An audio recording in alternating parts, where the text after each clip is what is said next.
манай төсвийн тогтвортой байдлын зөвлөл гэж их зөв байгуулагдаж тэгээд бас төсвийгөө тогтвортой байлгачих санаатай нэлээд ажиллаж байгаа. Би ч бас заримтай нь уулзаж саналын сонсож зөвлөгөө авдаг. Тэгэхээр энэ байгууллага маань харин одоо нэг зөвлөдөг одоо нэг нохоогоор бол нэг жижиг хав шиг амт хуцаал тэгэл дуунж хөрдгөө нэг тийм л чадваргүй потенцгүй юмтан болчиход байна л да. Одоо тэгэхээр дэлгэр сайхан дарга өмнө нь инх хоёр дарга байсан.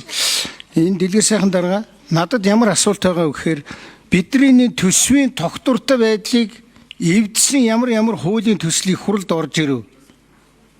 Та 1 2 3 4 гэд нэг хэлээд хийч. Би нэг жишээг нь хэлье. Сая энэ Тэмүүлэн гишүүн хэлж байна. Хүн төсвийн тогтвортой байдал гэж баахын баталчаа тэрнийгээ эвдэлсэн хууль оруулж ирээд байхаар чи одоо яаж тогтвортой байх вэ? Тэгэхээр та надад энэ яг 20 энэ өнгөрсөн юу вэ? Намраас хойш хавраас хойш 25 онд жишээлх юм бол төсвийн тогтвортой байдлыг эвдэх ямар хуулиуд орж ирэв. Сая нэг ганц хууль орж ирсэн шүү дээ. Ер нь улсын хурлын гишүүд гадаадын зээлийн үр ашгийг нэмэгдүүлнэ гэдэг нэртэй төсвийн тогтвортой байдлыг эвдэлсэн хуулийг санаачилж болохгүй шүү дээ. Тэ оруулж ирээ баталсан шүү дээ.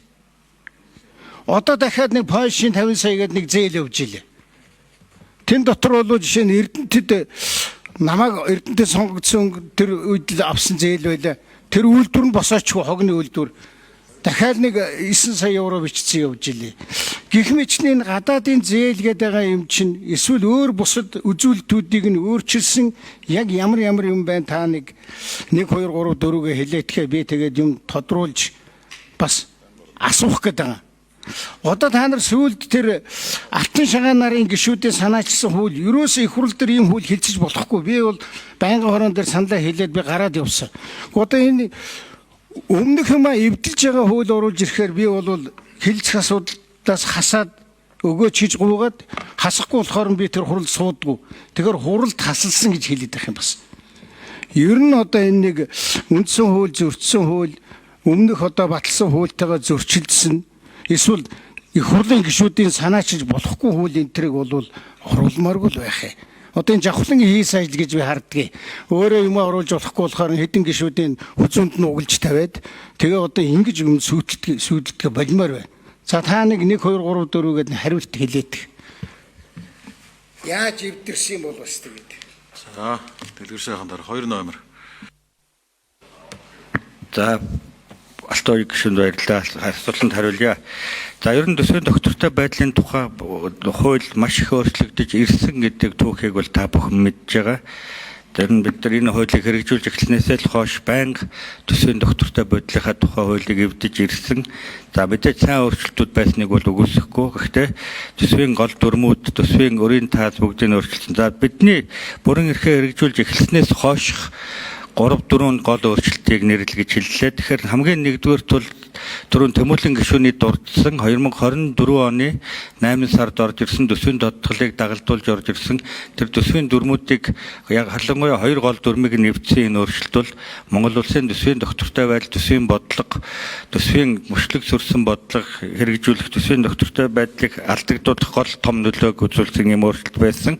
За хоёрдугаарт 25 оны 7 сард орж ирсэн бид нар төсвийн тогтвортой байдлын тухай хуулийн сайжруулсан өөрчлөлт байсан. Дунд хугацааны төсвийн өрөөний мэдээллийг 3 сарын дотор өөрчлөх болохгүй буюу ядаж байнга өөрчлөгддөг дунд хугацааны төсвийн өрөөний мэдээллийг тухайн жилдээ төсөв батлах хүртэл тогтвортой хадгалах юм боломжтой байсан энэ зүйл бол 7 сард орж ирсэн хуулиар нэг удаагийн шин чанартай гэсэн байдлаар өөрчлөгдөж дунд хугацааны төсвийн өрөөний мэдээллийг өөрчлөх орон зайг нээж өгсөн энэ хууль бол анх удаа хэрэгжиж эхлэхэд нь өөрчлөсөн ийм харамсалтай өөрчлөлт байсан.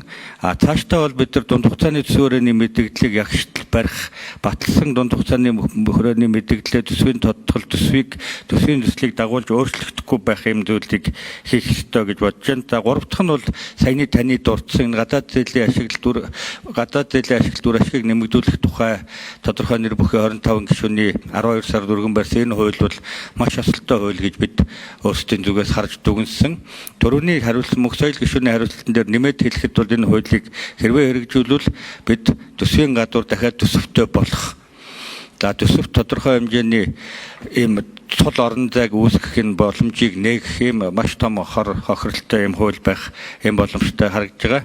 Дараагийн хуулиуд дөрөвдөх нь гэж дурдвал сая өргөн бариад буцаан татагдсан татврын эрх зүйн орчинтой холбоотой энэ өөрчлөлтүүд байгаа. Татврыг бол бид нар хувийн хвшлийг дэмжих, төрийн оролцоог бууруулах чиглэлд татврын реформ хийх ёстой гэдгийг дэмжиж байгаа боловч татврын өөрчлөлтүүдийг өмнө явсан бодлогуудыг харж эдийн засгийн нөлөөлийн тооцоолгүйгээр огцом өөрчлөлт хийвэл макро эдийн засгт болон төсвийн орлого талдаа аль алинд нь эрсдэлтэй байх учраас иймэрхүү огцом өөрчлөлтүүдийг нэлээд тооцоо судалгаатай үе шаттайгаар хийж хэрэгжүүлэх шаардлагатай гэсэн ийм байдалтайгаар харж байна. Баярлалаа.